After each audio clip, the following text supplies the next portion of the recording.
Welcome back. सी के series में हम लोगों ने पिछली वीडियो में डू व्हाइल लूप को देखा था। अभी आते हैं फॉर लूप में। तो इस वीडियो में कंप्लीट हमने फॉर लूप को देखना है, कैसे इसमें कंडीशन चेक होता है या इसका सिंटैक्स क्या है, उस पर चलेंगे। तो ये दिमाग में ले लीजिए कि डिफिनेशन फॉर लूप का सेम होगा कैसा, आपके व्हाइल के तरह, यानी कि ये भी एंट्री के समय ही कंडीशन को चेक करता है। लेकिन डिफरेंस सिर्फ यही है कि फॉर लूप में तीनों पार्ट यानी इनिशियलाइजेशन, कंडीशन और उसके साथ ही साथ जो अपडेशन यानी इंक्रीमेंट और डिक्रीमेंट का ऑपरेशन होगा काउंटर वेरिएबल पर, वो एक ही लाइन में होगा और सेमीकोलन से सेपरेटेड होता है। ठीक है, तो इसलिए फॉर लूप को का डिफिनेशन भी सेम व्हाइल के तरह होगा। तो चलिए इसको स्टार्ट करते हैं। फॉर लूप का सिंटैक्स क्या होगा, सिंटैक्स से ही शुरू करते हैं।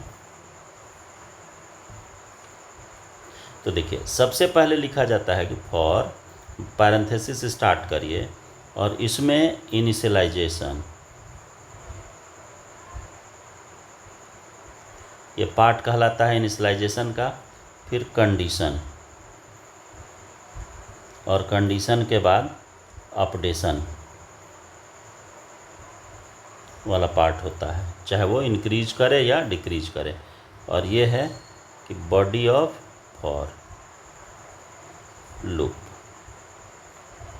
अब जो भी लिखना है इसके बॉडी में लिखना है। तो देखिए, इस पर थोड़ा सा ध्यान दीजिएगा तो ये बात समझ में आ जाएगी आपको कि यहाँ पर कंट्रोल का फ्लो कैसे होता है। तो देखिए, सबसे शुरू में कंट्रोल आएगा कहाँ, इनिशियलाइजेशन पर।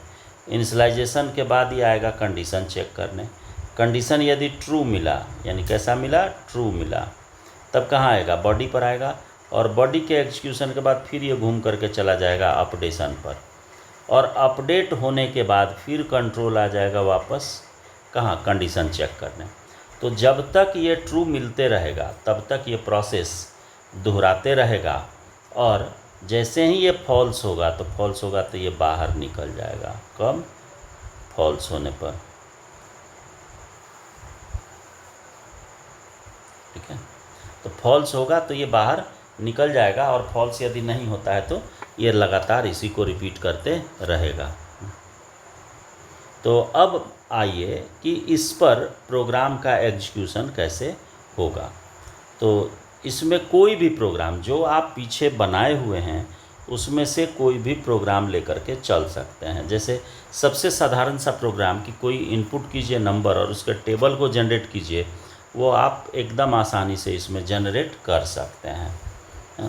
तो चलिए अब आपको प्रोग्राम पर लेकर के चलते हैं। देखिए,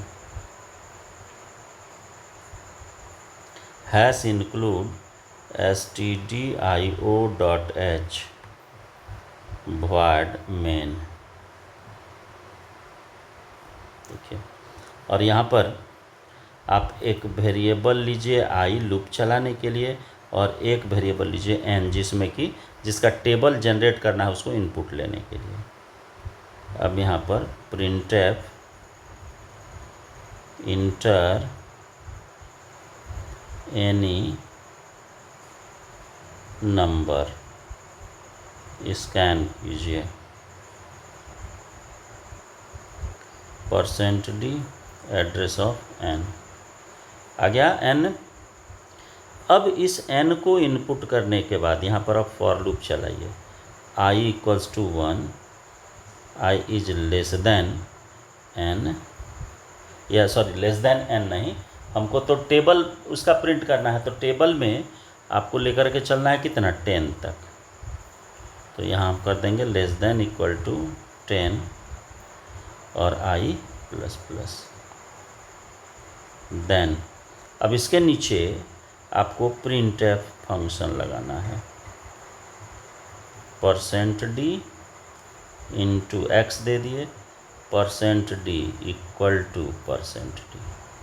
देखिए, ये देगा जैसे कि 1 गुना, मान लीजिए 2 का टेबल बना रहे हैं तो 1 गुना 2 बराबर 2, 2 गुना 2 बराबर 4। ये इस तरीके के उसी फॉर्मेट पर हम लेकर के आ गए इसको। तो यहाँ पर हम करेंगे कि पहले n को दे दीजिए, इसके बाद i दीजिए और n इंटू आई कर दीजिए। तो n इंटू आई वाला पोर्शन ये या इक्वल के बाद वाले पर दिखेगा, n वाला फर्स्ट वाला लोकेशन पर, और i जो है वो सेकंड वाले लोकेशन पर दिखेगा। और यहाँ पर हम कर्ली ब्रेस क्लोज कर देंगे और then finally curly brace close करेंगे।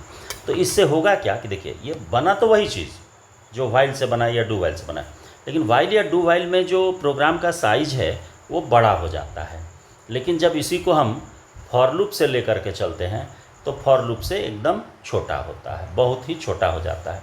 तो यहाँ पर एक ही लाइन में ये देखिए, आप सिंटेक्स को ही दिमाग में ले लीजिएगा तो बात समझ में आ जाएगा कि इनिशियलाइजेशन, कंडीशन और अपडेशन, ये तीनों पार्ट जो लूप का है वो तीनों पार्ट एक ही लाइन में लिखा जाता है। इसीलिए ये सबसे ज़्यादा पॉपुलर लूप है सी लैंग्वेज में या किसी भी लैंग्वेज में, क्योंकि इसका सारा पार्ट एक ही साथ लिखा जाता है।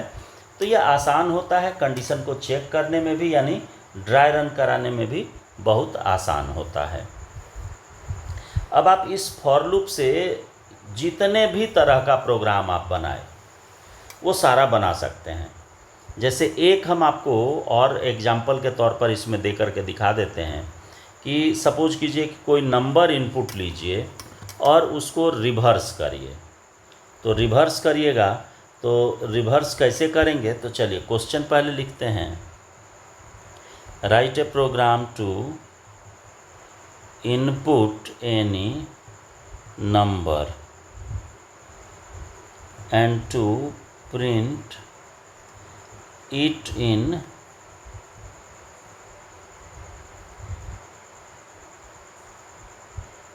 रिवर्स ऑर्डर या रिवर्स फॉर्मेट। जैसे 125 लिखे तो ये लिखा जाए 521, ये पलट दे उस नंबर को। तो चलिए इसको हम आपको बताते हैं कि कैसे इसको लिखेंगे आप। तो देखिए सबसे पहला काम हैश इंक्लूड stdio.h। अब इसके बाद आप आ जाइए void मेन में, और मेन में आने के बाद इंटीजर में आइए कि कितना वेरिएबल लगेगा। तो यहाँ पर 3 गो वेरिएबल आप ले लीजिए। एक ले लीजिए n जिसमें नंबर लेना है, दूसरा r रिमाइंडर के लिए, और जिसमें रिवर्स करके रखेंगे उसको b से b लिए और b को 0 से इनिशियलाइज कर दिए। अब देखिए अब इनपुट मांगिए number, printf enter any number, चाहे आप जितना डिजिट का आप लीजिए, यहाँ पर कोई रिस्ट्रिक्शन नहीं है उसका। %d और एड्रेस ऑफ n आप ले लीजिए उसको। आ गया n। अब देखिए n में इनपुट लेने के बाद आपका काम है फॉर लूप में इसको यूज करना। तो देखिए हम इनिशियलाइजेशन वाले पोर्शन को ब्लैंक छोड़ देंगे, इसलिए कि n में ऑलरेडी मेरा वेरिएबल या वैल्यू है, तो वैल्यू तो इनिशियलाइजेशन की आवश्यकता नहीं है, हम इनपुट मांग लिए हैं, इसको ब्लैंक छोड़ दिए। और इसके बाद आप क्या करिए कि रिमाइंडर निकालिए। तो रिमाइंडर निकालेंगे तो सबसे पहले तो कंडीशन डाल दीजिए कि n इज़ ग्रेटर देन 0, कि n जो है ये 0 से बड़ा होना चाहिए। और यहाँ पर करेंगे कि n इक्वल्स टू n/10, और नीचे आकर के सबसे पहले रिमाइंडर निकालिए r equals to n mod 10। Reminder निकाले और b में स्टोर कीजिए, b equals to b into 10 plus r। तो b इंटू 10, तो आपको ये फॉर्मूला ऑलरेडी मैं बता चुका हूँ कि r रिमाइंडर निकालना है, रिमाइंडर निकालने के बाद b में उसको 10 से मल्टीप्लाई करके स्टोर करना है, then n equals to n/10 करते थे। तो उसी को सिर्फ मैं अरेंज किया और कुछ नहीं किया हूँ, और सारा रिजल्ट जो है वो मेरा आ जाएगा किस में, b में। अब इसके नीचे आप आ करके प्रिंट करा दीजिए कि number in reverse format equal to %d और कॉमा यहाँ पर बी को प्रिंट करा दीजिए और कर्ली ब्रेस क्लोज करिए। तो बी को जब प्रिंट कीजिएगा तो बी में ही तो सारा नंबर रिवर्स होकर के आया है, तो ये आपको प्रिंट हो जाएगा। तो इस तरीके से आप फॉर लूप से जितना उधर व्हाइल और डू व्हाइल से प्रोग्राम बनाए सारे को फॉर लूप से बना जाइए। तो नेक्स्ट वीडियो यानी कि कल वाली वीडियो में आपको इसके कुछ प्रोग्राम्स का लाइव रिकॉर्डिंग में दिखा दूंगा और देन नेस्टेड लूप के बारे में बताऊंगा। तो मिलते हैं अगली वीडियो में।